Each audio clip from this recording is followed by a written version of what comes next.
শ্ৰদ্ধেয় ৰাইজ, এই বছৰৰ 22 মাৰ্চ তাৰিখে বিশ্বই আকৌ এবাৰ ধৰিত্ৰী ঘণ্টা পালন কৰিবলৈ আগবাঢ়িছে।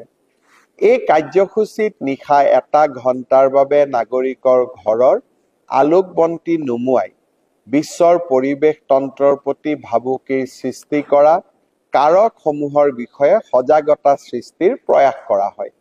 বিশ্বত ধৰিত্ৰী ঘণ্টা পালনৰ প্ৰথা আৰম্ভ হৈছিল 2007 চনত অষ্ট্ৰেলিয়াৰ ছিডনী চহৰত।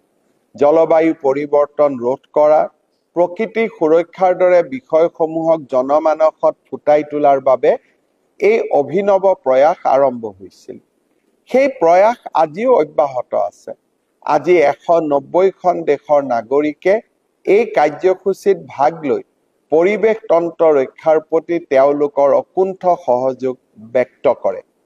যদিহে আমি জলবায়ু পৰিৱৰ্তন ৰোধ আৰু পৰিৱেশৰ অৱক্ষয়ক বাধা দিবলৈ এতিয়াই ব্যৱস্থা গ্ৰহণ নকৰোঁ, তেন্তে আমাৰ ভৱিষ্যত প্ৰজন্ম এই পৃথিৱীত কেতিয়াও বৰ্তি থাকিব নোৱাৰিব।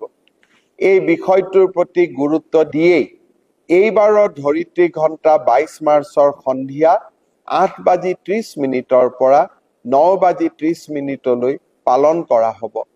সেই সময়ত আপোনালোকৰ ঘৰ, কাৰ্যালয়, ব্যৱসায়িক আৰু ৰাজহুৱা প্ৰতিষ্ঠান আদিত উক্ত 60 মিনিটৰ বাবে আলোকবন্তি নুমুৱাই এই ধৰিত্ৰী ঘণ্টা পালন কৰিবলৈ মই আহ্বান জনালো। ৰাজ্যখনত এই কাৰ্যসূচী সফল কৰি আহক আমি বিশ্বজোৰা এক প্ৰচেষ্টাৰ অংশীদাৰ হওঁ। ধন্যবাদ।